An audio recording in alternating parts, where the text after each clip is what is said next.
പെസഹൊക്കെ ആയിട്ട് ഞാൻ രാവിലെ തന്നെ പള്ളിയിലൊക്കെ പോയി വന്നപ്പോൾ ഉള്ളിയും തേങ്ങയൊക്കെ വാങ്ങിച്ചിട്ട് വന്നു കേട്ടോ. നമ്മൾ രാവിലെ തന്നെ അമ്മേനെ വിളിച്ച് ചോദിച്ചായിരുന്നു എങ്ങനെ അമ്മ പെസഹപ്പം ഉണ്ടാക്കേണ്ടതെന്ന്. കാര്യം കഴിഞ്ഞ 14 വർഷമായിട്ട് ഇവിടെ വന്നപ്പോൾ തൊട്ട് എല്ലാ പെസഹയ്ക്കും ഇതുപോലെ ചോദിച്ച് ഉണ്ടാക്കണേ കേട്ടോ. എന്നാലും അത് ഓർത്ത് വയ്ക്കില്ല. എന്നാൽ ഓർത്ത് വയ്ക്കാനുള്ള വലിയ കാര്യമായിട്ടൊന്നും ഇല്ലാനും, പക്ഷെ അത് അമ്മേനെ വിളിച്ച് ചോദിച്ച് ഉണ്ടാക്കിയാലും ഒരു സമാധാനമാവുള്ളൂ.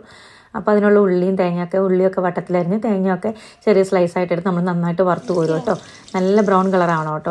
അപ്പോൾ ഒരു നല്ല മണം വരും ഉള്ളിയൊക്കെ വറുക്കുമ്പോഴേ. ആ മണം വരുമ്പോൾ നമുക്ക് ഭയങ്കര നൊസ്റ്റാൾജിക് ഫീലിംഗ് ആണ്. കാരണം നമ്മൾ വർഷത്തിൽ ഒരിക്കൽ പെസഹയ്ക്കാണ് ഇത് മെയിനായിട്ട് ഉണ്ടാക്കിക്കൊണ്ടിരുന്നത്. പണ്ടൊക്കെ എന്ന് വെച്ച് കഴിഞ്ഞാൽ നമ്മൾ പള്ളിയിൽ പോയിട്ട് എല്ലാവർക്കും കൂടെ ഉള്ള അപ്പവും പാലൊക്കെ ഉണ്ടാക്കും. അപ്പോൾ അമ്മയൊക്കെ എൻ്റെ പിറകെ ഓടിയെടുക്കുന്ന ആളാണ്. അപ്പോൾ ഞാനും കൂടെ പോകാറുണ്ട്.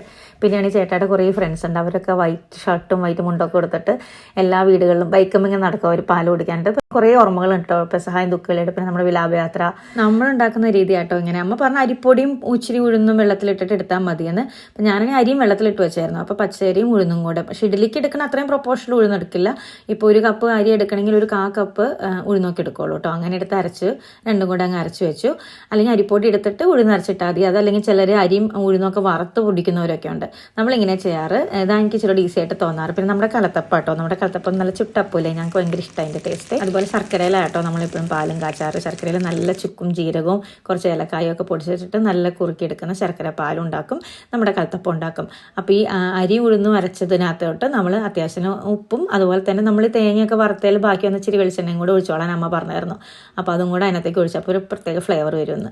അപ്പോൾ അത് ഒഴിച്ച് പിന്നെ നമ്മൾ വറുത്ത് വെച്ച ഉള്ളിയും തേങ്ങാക്കൊത്തും കൂടെ ഒക്കെ ഇട്ടോ. എന്നിട്ട് നല്ല കട്ടിയുള്ള പാനിൽ ഇച്ചിരി നന്നായിട്ട് എണ്ണ ഒഴിച്ചിട്ട് അതിനകത്ത് നല്ല തിക്കായിട്ട് ഇട്ടിട്ട് വറുത്തെടുക്കുക കേട്ടോ. പിന്നെ എനിക്ക് തോന്നുന്നു പണ്ടൊക്കെ ഇതിൻ്റെ മോൾഡും ഇങ്ങനെ കനലൊക്കെ ഇട്ടിട്ട് 2 സൈഡിൽ നിന്ന് തീ കൊടുക്കുമായിരുന്നു. മറിച്ചിടേണ്ട ആവശ്യമൊന്നുമില്ല.